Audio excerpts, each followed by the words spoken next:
안녕하세요. 서플란트 치과 원장 박보관입니다.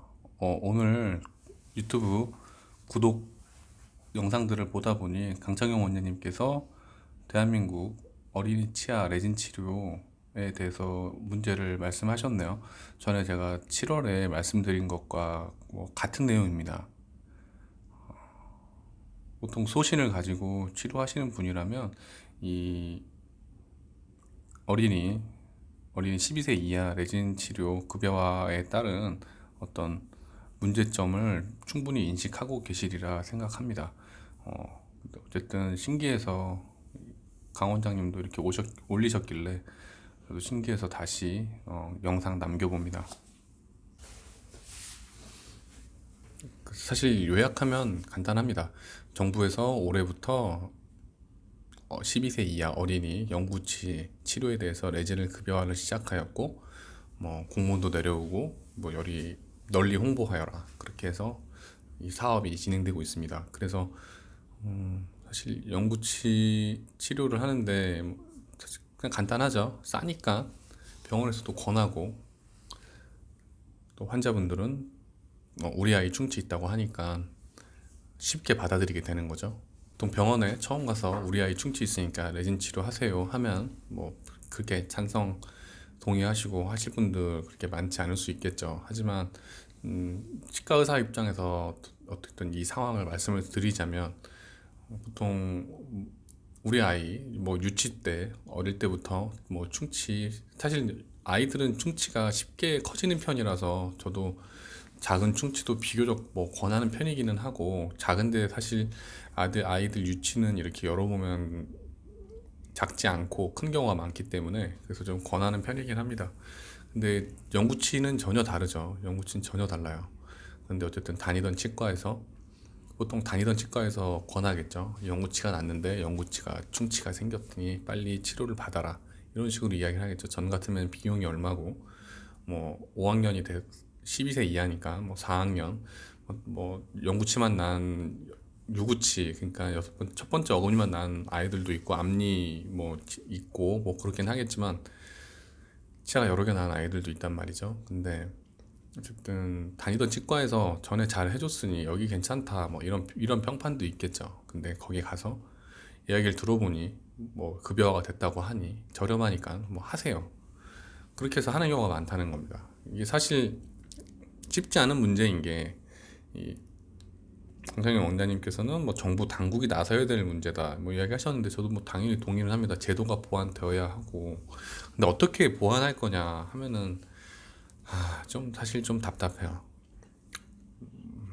급여화된 건 분명히 좋은 부분인 것 같은데, 남용된다, 오남용되고 한다면은 정부에서 어떤 식으로, 그렇다면은 사실 이게 충치가 이게 앞으로 관리가 잘 돼서 치료할 필요가 없는 치아라고 정부 당국에서 다 꼭 집어서 매 모든 건건마다 나와서 이야기하기가 어렵거든요. 그렇다면 남은 거는 사실 부모님, 보호자분께서 한 번 더 경계를 하는 건데, 여기서 또 현실적으로 또 어려운 게 뭐냐면, 여기 좀 이거는 굳이 안 해도 될 것 같은데 라고 생각이 들었는데, 옆 치과, 다른 치과를 한두 군데 더 가봤다는 거죠. 거기 갔더니 거기서도 하라고 한단 말이죠.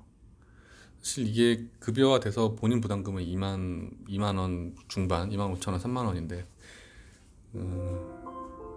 3만 원인데 정부에서 나오는 돈 한 7만 원 돈 되거든요. 5만 원 넘게 나온다는 거죠. 사실 자꾸 비용 얘기를 치과 의사가 우아하지 않게 하는 건 저도 좋아하지 않긴 하지만, 정말 사실 만약에 레진 치료가 개당 100만 원씩이다, 임플란트처럼, 그렇다면 정말 많이들 고민할 거예요, 이걸 할지 말지. 그래서 저는 치료에 있어서 비용은 정말 중요한 부분 중에 하나다. 5천 원이라면 정말 이발소 가듯이 충치 치료 한다고 하라면 다 하시겠죠, 아마도. 우리 세금이 줄줄 새고 있다, 이런 이야기를 드리는 건 아닙니다.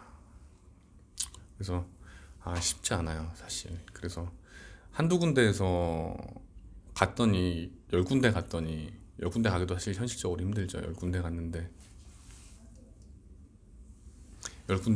한두 군데서 하라고 그랬고, 여덟 군데에서 하지 말라고 했다 하면은 사실은 그게 제일 바람직하겠죠. 그러면 병원에 오시는 환자분들, 보호자분들도 아마 덴탈 IQ라고 치과 상식이 꽤 높아지실 거예요. 이거는 왜 할 필요가 없는지를 8군데에서 이야기를 해줄 거니까. 근데 그렇지 않다는 거예요. 저는 그렇지 않다고 봐요. 저희 지금 제가 일하는 곳 자체가 뭐 새로 생긴 동네고 아파트도 새 아파트인데 뭐 아파트 평수가 뭐 100평 이런 게 아니고 어쨌든 주로 젊은 사람들이 많이 살고 있는 걸로 저는 알고 있습니다. 그래서 아이들도 많고 이주 다른 곳에 살다가 이주해 오신 분들도 많고 그러신데 근데 보면은 상당히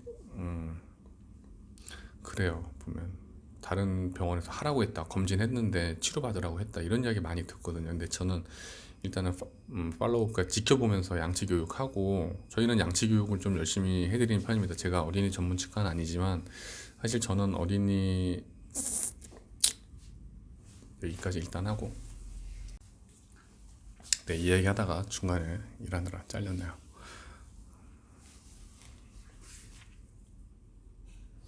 오신 분들이 많은데 사실 얼만큼 치료 안 해도 되는 어린이들, 특히나 저는 어린이들 레진 치료를 그렇게 좀 보수적으로 보는 이유가 산처리를 하게 된단 말이죠. 전에도 제가 방송에 올린 적이 있긴 한데 물론 보시는 분이 너무 없다 보니 애매하긴 하지만 그 산처리를 하게 되면은 치아가 나중에 미네랄리제이션이라고 해서 성숙하는 기회를 박탈당하게 돼요. 그렇기 때문에 어린이 영구치 충치 치료는 좀 더 신중해야 된다 항상 생각합니다. 어쨌든 비용이 항상 중요한 부분이라고 저는 다시 말씀드리고, 비용이 중요한데 정부에서 이렇게 지원을 하고 저가다 보니까 쉽게 자꾸 동의를 한단 말이에요. 그 보니까 강 원장님도 거기에 대해서 경계하는 영상을 올리긴 하셨네요. 사실 치과 영역에서 뭐 레진 치료가 사실 전부가 아닐 거예요. 하지만 어쨌든 첫 발을 이런 식으로 치과에 들인다는 거는 좋지 않다고 생각하고, 그리고 그래서 앞으로 어떻게 할 것이냐.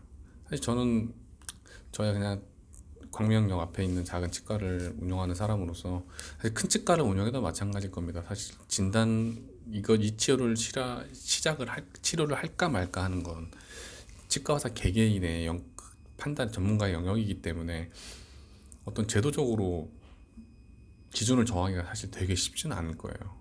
최근에 뭐 신경치료 많이 해서 문제된 치과 의사도 있었고 보고 있으면 정말 답답하고, 그래서 저는 사실 제 직업적으로 치과 의사에 대해서 비난하는 거에 대해서 저는 크게 개의치 않습니다. 나나 열심히 하자 그런 주의지. 욕 먹어도 돼요. 욕 먹어도 싸고, 소위 난 정말 우아하고 큰 병원에서 뭐 어디서 무슨 대학을 나오든 무슨 학위를 땄건 그런 거 별로 상관이 없어요. 사실 저런 어린이 연구치 치료 하나 갖다 놓고 이거는 치료하셔야 됩니다라고 말하는 거는 그런 본인의 어떤 지난 배경과는 전혀 아무런 저는 없다고 생각해요. 어쨌든 문제입니다. 사실 방법이 별로 저는 생각이 나질 않아요. 그냥 소비자들께서 잘 생각하고 판단하셔서 결정해야 될 문제라고 생각하는데, 또 이런 것 때문에 멀리 어디 멀리 치과 다니시는 것도 저도 별로 권하진 않고, 가능하면 가까운 치과에서 잘 해주는 게 가장 좋다고 생각하는데, 이 이야기는 또 다음에 드리도록 하겠습니다. 어쨌든 보험치료, 국가, 12세 이하 레진 소비자분들의 경계가 많이 필요하다라고 저도 그렇게 생각합니다. 감사합니다. 여기까지입니다.